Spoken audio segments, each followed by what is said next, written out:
Сайн байцгаана уу? Та бүхэнд энэ өдрийн мэндийг хүргэе.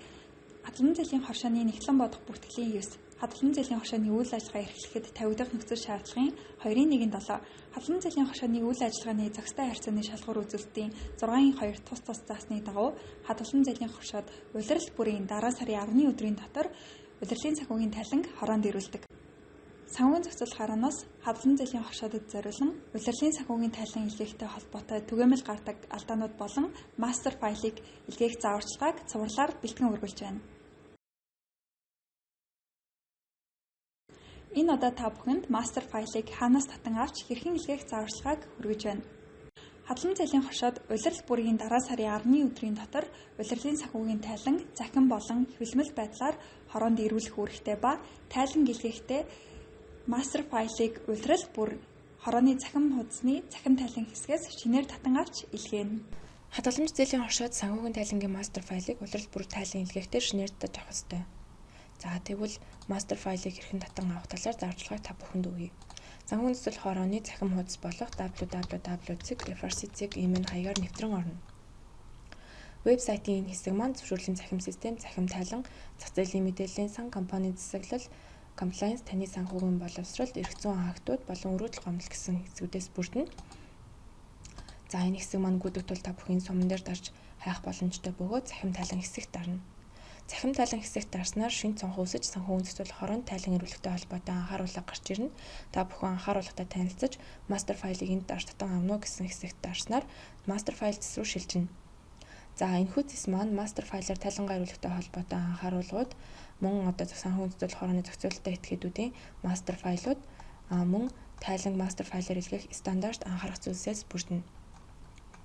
За зэсний санхүүгийн зохицуулах хорооны зохицуулалттай этгээдүүдийн мастер файлууд хэсгийн хамгийн ихний хэсэгт хадгаламж зэлийн хоршоодын маань улирал бүрийн мастер файл байршсан байгаа. Тиймээс та мастер файл татах хэсэгт дарснаар татан авах боломжтой юм аа.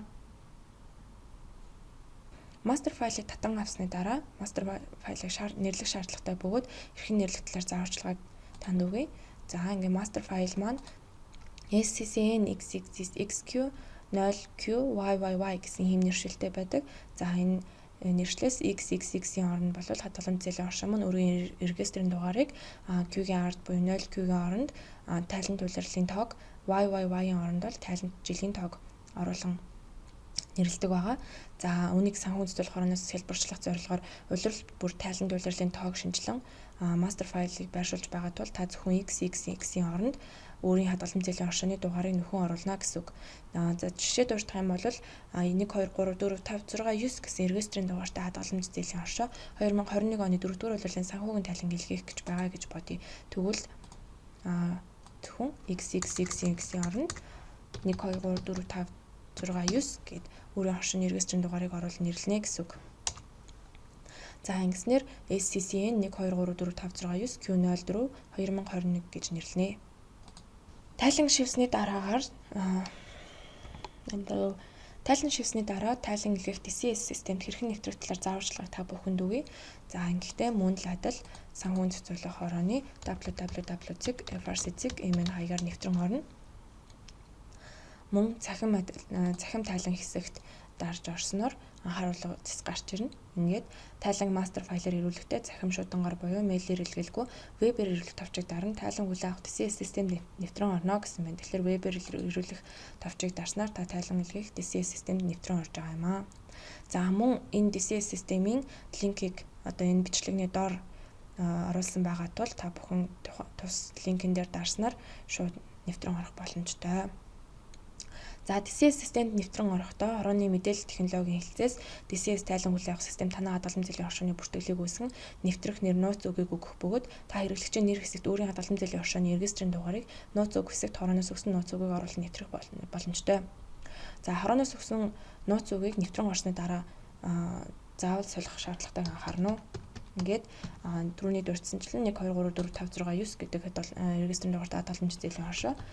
За нууц үг бол хорооны мэдээллийн технологийн хэлцээс өгсөн нууц үгийг оруулан нэвтэрч байна гэсэн үг.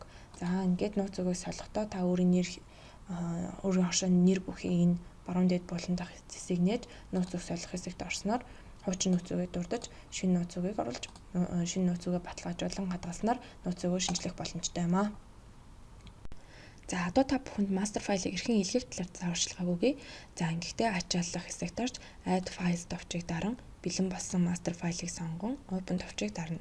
Ингээд start upload товчийг дарснаар тайлан ачаалагдаж эхлэх бөгөөд хэрвээ одоо илгээгдсэн гэсэн энэ ногоон товч гарсан бол танай хадгалан зэлийн оршин тайланг финанс систем буюу хороо хүлээн авсан гэсэн үг юм.